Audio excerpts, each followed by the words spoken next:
Morning guys, we've just had yet another property strategist come to us for an inquiry for refurbishment and quoted the £250 a square metre rule to us. In fact, they actually said, can you do it for £250 a square metre? And that's what this video is all about.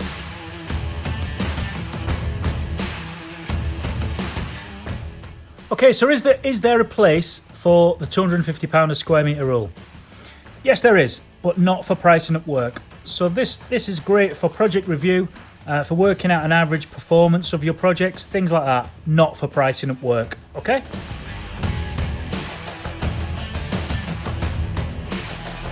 Reason one that we don't use a square metre rate to price up work is if you are approaching a builder who knows that you as a strategist are using this approach.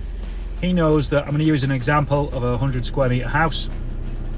He knows that your budget for that property is 25 grand based on you applying the £250 a square metre rule to a refurbishment. Now, if there's only £8,000 or £9,000 worth of work in that house, you've just overspent massively by using that approach.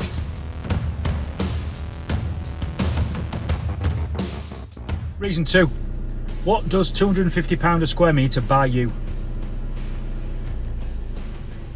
Have a think about that. And what does it actually buy you? What does it mean?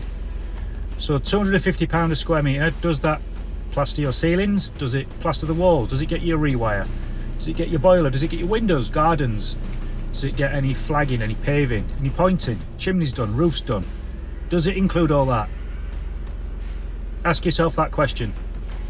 I'd hasten to say that it doesn't.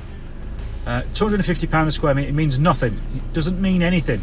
And people are still applying this base rate to their conversions and refurbishments.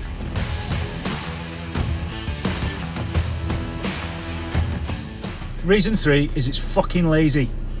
Anyone can measure a house on Rightmove, or look, not even measure it, just look at the floor plan or the EPC and say it is a 100 square metre house. All right, the refurb is going to be 25k. It's just lazy, so get away from doing it.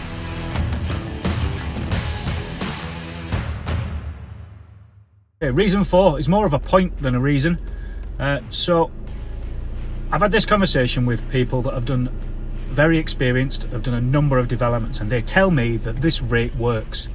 It doesn't work. What happens is, say you've done a conversion and then you get to the end of the project and then you work it back into a square metre rate. So yes, that 100 square metre property may have cost you 25 grand. But that's not to say that that was an accurate quote. So what you've done there is you've made that square metre rate fit your spend, which is entirely the wrong approach. So what you've done there is, let's say that the actual work, if you priced it up, may have been 14, but you've overspent by 11. But because it's come in at £250 a square metre, you're happy with it, and it just doesn't work. It doesn't work.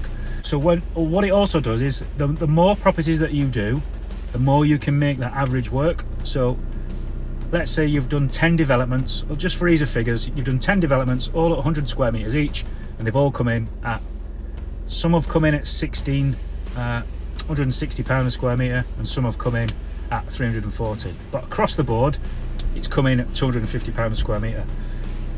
So as I said earlier, it's great for project review and to be able to look back and say that this is my average spend on a refurbishment. But what's happened is, the ones at £160 a square metre, they were the good ones.